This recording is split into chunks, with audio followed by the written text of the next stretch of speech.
first of all, let me just set this up a little bit. I've got a cold, if you probably hadn't noticed, and a sore throat. So every once in a while I may need to dive for the water under the podium here.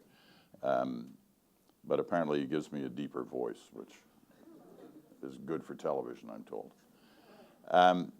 It's a great thrill, really, to be back at Carleton. I was here a couple of years ago. In fact, I graduated in the same class that Jennifer did when she got her master's. She actually earned hers.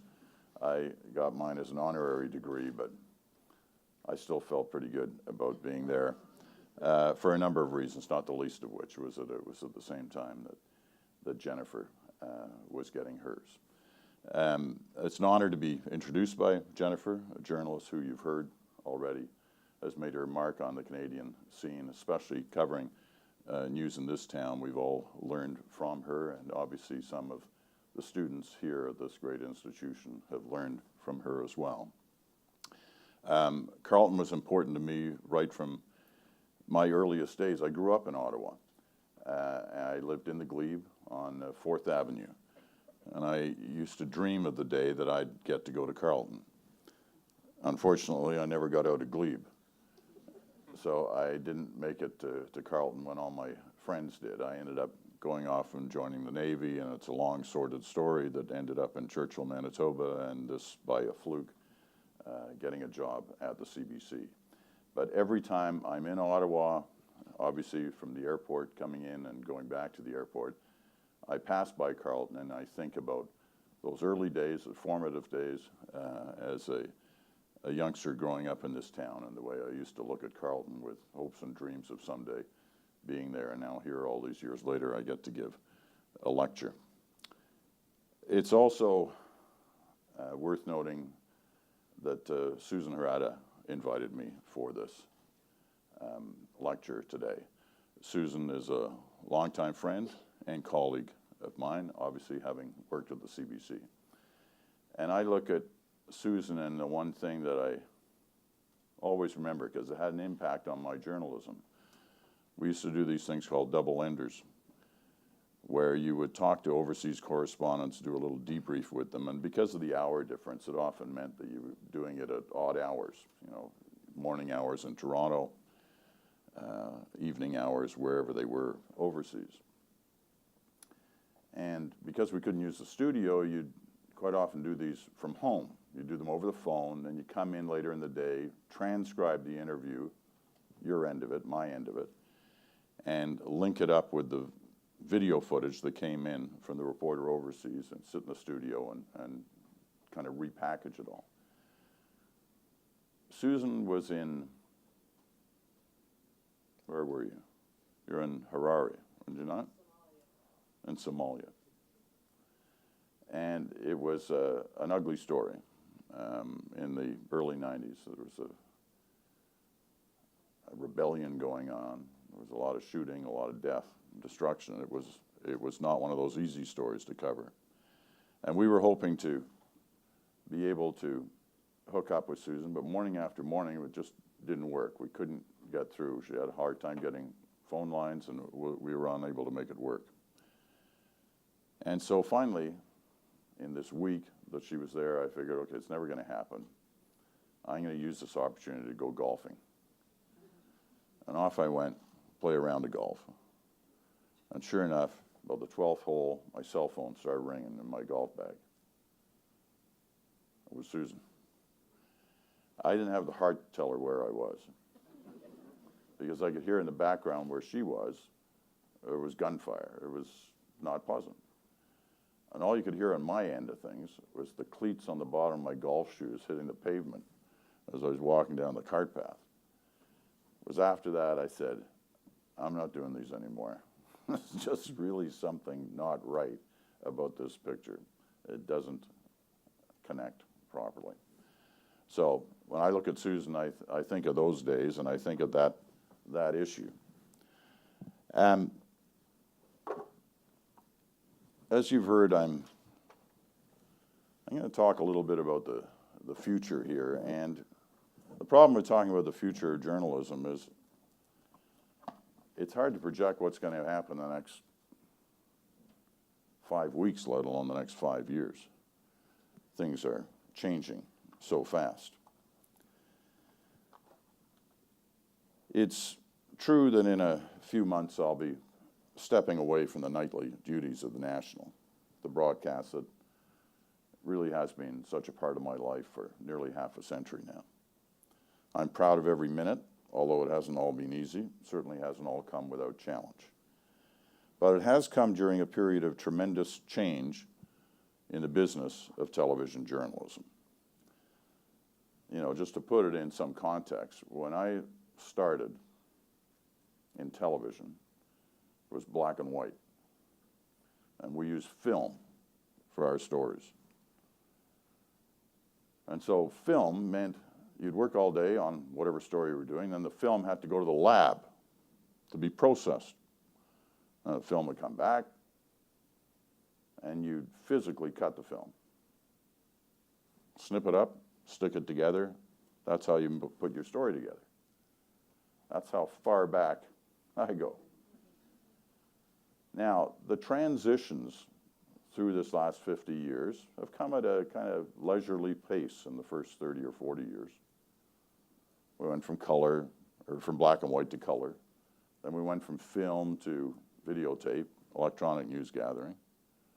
And then as we pushed our way into the late 80s,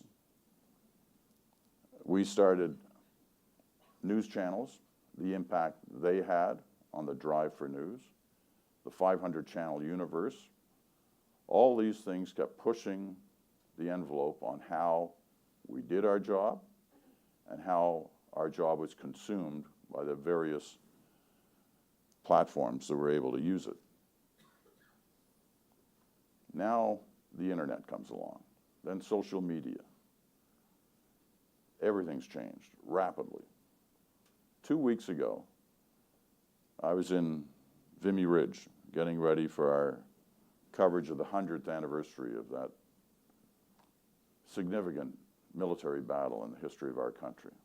The 100th anniversary, the big ceremony will take place at Vimy in April of this year, so in just a few weeks. Now, we decided that we wanted to try and encourage young Canadians to have a sense of what Vimy meant. Now, there are going to be a lot of young Canadians at the ceremony, upwards of 25,000. It'll be the largest peacetime movement of Canadians ever, taking young people there in April. But there are going to be an awful lot here who are going to wonder what it's all about. So how do you engage a young population in the story of an old battle? Well, you use new technology. You use their technology. So we partnered, and this is saying something for the CBC, we partnered with Google and YouTube. And as I said, I went over there a couple of weeks ago, and the next thing I knew, I was in the tunnels at Vimy Ridge with a virtual reality camera. And if you know anything about how that works, you get a 360-degree view, and it doesn't even look like a camera, but it's a kind of platform that has 16 GoPros on it. So you're getting that full circuit of views. That was with YouTube. With Google, we did their street tracker. Like you can find your house on Google Images.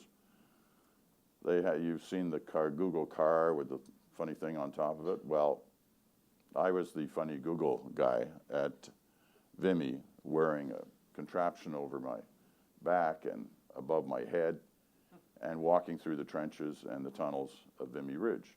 All to do this, to bring a product into the schools of this country to talk about why this battle was significant in the history of our country. So, as a guy who started with black and white film, this was quite an advance. Every night, also on the digital platform, not every night, but most nights, one of the commercial breaks in the National, the longest one, is 4 minutes. I do a Google Live. So I'm taking questions from the audience that's watching, Facebook Live, which taking questions from the audience who are watching the National on Facebook. They can write any question they want, and most of them are usually quite bizarre, but nevertheless, it's the whole idea of engagement and what it could mean in the future and how we use that tool. So we started doing that as well. So there are lots of different ways to say that we've come an awful long way in just the time that I've been involved. Now, I don't tell you that to highlight how old I am.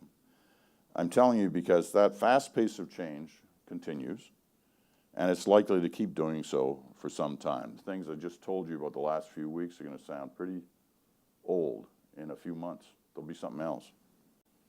Now, while some see change as threatening, I see it as exciting, assuming we use it properly. New technology, new techniques, new markets, new voices. The emergence of digital, especially, has meant astonishing opportunities for all journalists. It means many things, of course, but I like to think of it this way. The very moment an organization publishes, whoever that organization is, however big or small they are, there's now an impact far beyond traditional boundaries. For example, think of a community newspaper, let's say Kamloops. When it goes online, it has the ability to be read at that very same instant, just down the road in Kelowna, or across the continent in Kansas City, or on the other side of the world in Kuala Lumpur. Think about that. Think about the reach. Think about the impact.